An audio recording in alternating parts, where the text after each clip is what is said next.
Good morning सारे बच्चे को। आज की इस वीडियो में मैं आप लोगों को गणित परिचय से आपका 36 नंबर क्वेश्चन जो है बता रहा हूं।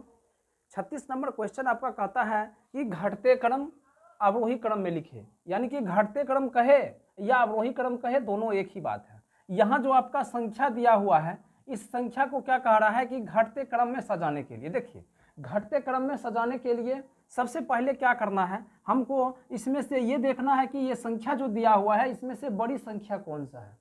अब देखिए, हम कैसे पता करेंगे कि यहाँ जो संख्या आपका दिया हुआ है इसमें से बड़ी संख्या कौन सा है, क्योंकि हमको घटते क्रम में सबसे पहले कौन सी संख्या को लिखना है, बड़ी संख्या, उसके बाद उससे छोटी, फिर उससे छोटी, और लास्ट में जाके सबसे छोटी संख्या को लिखते हैं। तो अब बड़ी संख्या को प्राप्त करने के लिए क्या करना पड़ता है, दशमलव के बाएं का अंक और दशमलव के दाएं का अंक। तो देखिए यहाँ पे दशमलव का बाएं का अंक इसका कितना है 1, और दशमलव का दाएं का अंक इसका कितना है 8, 2।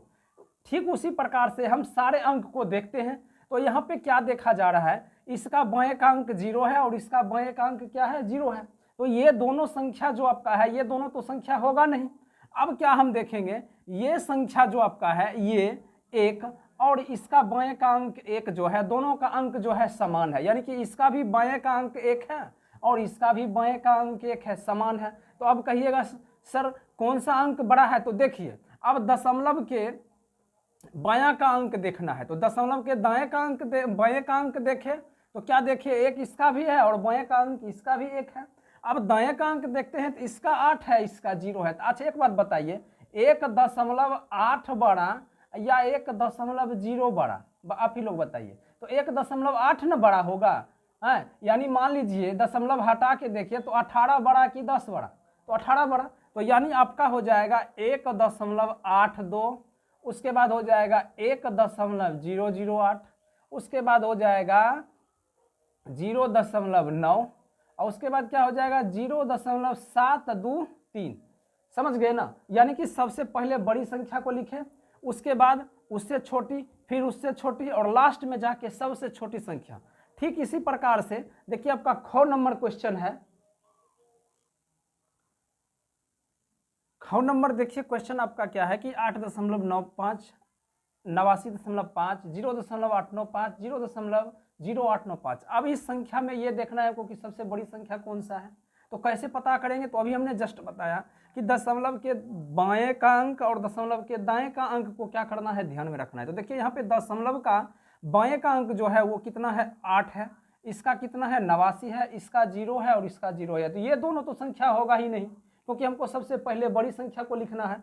देखिए अब ये दोनों संख्या में क्या देखते हैं, बाएं का अंक इसका 8 है और इसका क्या है 89 है। तो बताइए 8 बड़ा या 89 बड़ा, तो 89 बड़ा हो जाएगा। तो आपका क्या हो जाएगा, बड़ा संख्या 89.5, उसके बाद 8.95। अब यहाँ पे देखिए ये दोनों संख्या में क्या देखा जा रहा है कि यहाँ पे 0 दशमलव है और यहाँ पे 0.0 है, यहाँ पे 0.8 है। तो यानी कि इसका जो बाएं का अंक जो है, देखिए सबसे पहले बाएं के अंक को ही हम देख के समझ जाएंगे कि संख्या कौन बड़ा है और कौन छोटा है। वो कैसे, देखिए अब यहाँ पे ये दोनों संख्या जो है, यहाँ पे 0 है बाएं का अंक, इसका भी 0, तो 0 तो 0 दोनों का समान है, ठीक है। तो अब कैसे पता करेंगे, तो देखिए दशमलव के बाद का अंक यानी कि दाएं का अंक देखते हैं, इसका 8 है, इसका 0 है, तो बड़ा संख्या यही ना हुआ।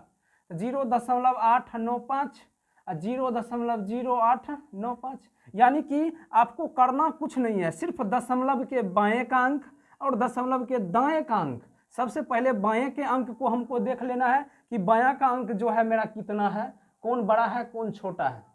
उसके बाद अगर मान लीजिए बाएं के अंक से नहीं हो रहा है तो हम दायां का अंक देख के देखेंगे कि मान लीजिए कि कौन सा अंक बड़ा है कौन सा अंक छोटा है। इस प्रकार से हम जो है यानी कि घटते क्रम अवरोही क्रम में जो है इसको लिख सकते हैं। समझ गए ना, चलिए फटाफट इसको उतारते जाइए आप लोग।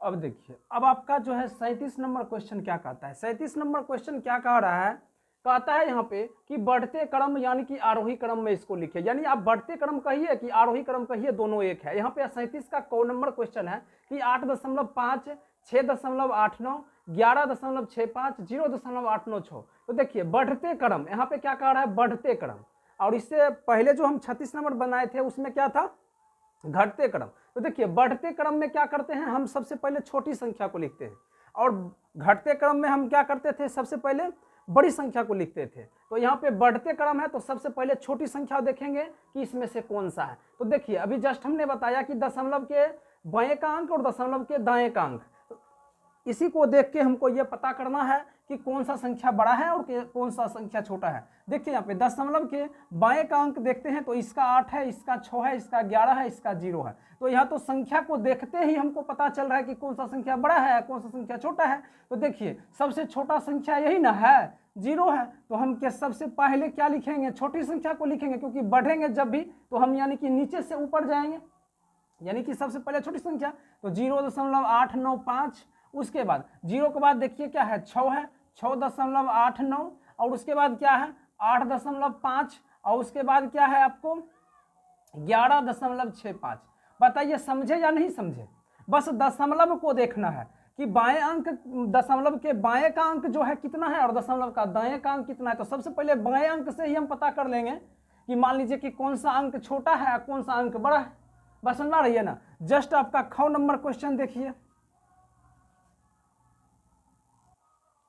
ख नंबर क्वेश्चन आपका क्या कहता है कि 2.52, 1.89, 0.695, 0.9। अब ये संख्या जो आपका दिया हुआ है इसमें हम सबसे पहले छोटी संख्या को कैसे देखेंगे कि कौन सा संख्या छोटा है। देखिए तो हमने अभी बताया कि दशमलव के बाएं का अंक और दशमलव के दाएं का अंक, तो बायां का अंक ही हम पहले देखते हैं। तो देखिए इसका 2 है, इसका 1 है, इसका 0 है, इसका 0 है। तो देखिए यहाँ पे 2 संख्या देखा जा रहा है, तो 2 संख्या का 0 है और 2 संख्या का 2 है और 1 है ना। तो यहाँ पे तो ये पता चल रहा है कि ये बड़ा है, ये छोटा है।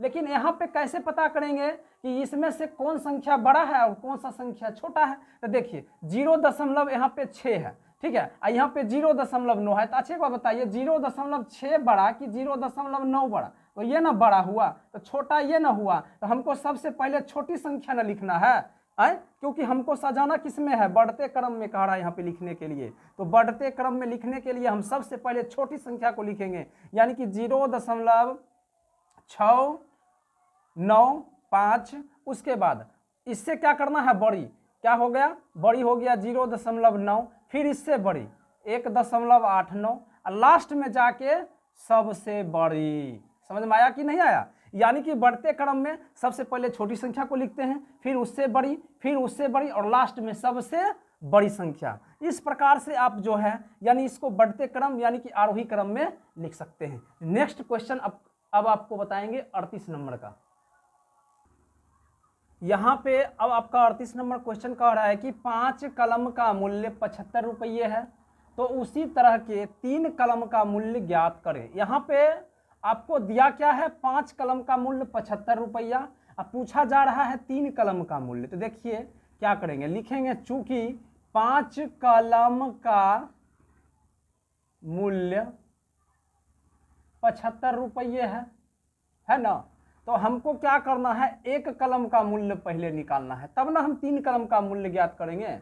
तो क्या हो जाएगा, 1 कलम का मूल्य बराबर 75/5, ठीक है। अब आप इसको यहाँ भी काट सकते हैं, अगर नहीं काटते हैं तो देखिए 3 कलम का मूल्य 75/5 गुना कितना हो जाएगा 3, 15 × 5 = 75, अब 15 गुना 3 कितना हो गया 45 रुपया।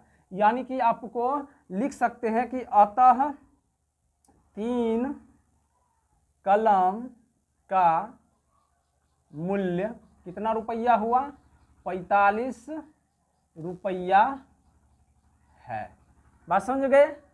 चलिए नेक्स्ट क्वेश्चन उतारते जाइए आप लोग। नेक्स्ट क्वेश्चन अब आपका है 39 नंबर, कहता है एक बंडल में 10 रुपये के 310 नोट हैं। यहाँ पे कह रहा है कि 10 रुपये के 310 नोट है। मान लीजिए कि यहाँ पे आपका क्वेश्चन जो कह रहा है कि बंडल, मान लीजिए कि ये एक बंडल है, ठीक है ना। ये बंडल जो आपका है ये 10 रुपये का जो है कितना है, 310 नोट है इसमें, ठीक है।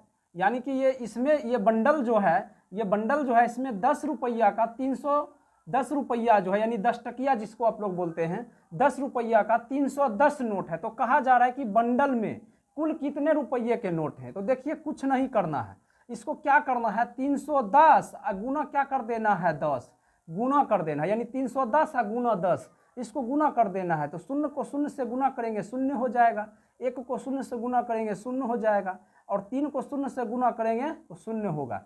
देखिए शून्य को 1 से गुना करेंगे शून्य, 1 गुना 1 करेंगे 1 का 3 गुना 3 का 1 सॉरी 3 गुना 1 करेंगे तो क्या हो जाएगा 3 हो जाएगा, यानी कि 310 गुना 10 करेंगे ना तो कितना हो जाएगा 3100 रुपये। ठीक है, तो आप कह सकते हैं कि अतः अतः अतः बंडल में, अतः बंडल में 3100 रुपये है। यही ना पूछा जा रहा है कि बंडल में कुल कितने रुपये के नोट हैं, तो बंडल में कुल 3100 रुपये के नोट हैं। ठीक है ना, कितने रुपये के नोट हैं 3100 रुपये के नोट हैं। तो अगर आप लोगों को मेरा वीडियो अच्छा लगता है तो वीडियो को लाइक करें, चैनल को सब्सक्राइब करें। धन्यवाद।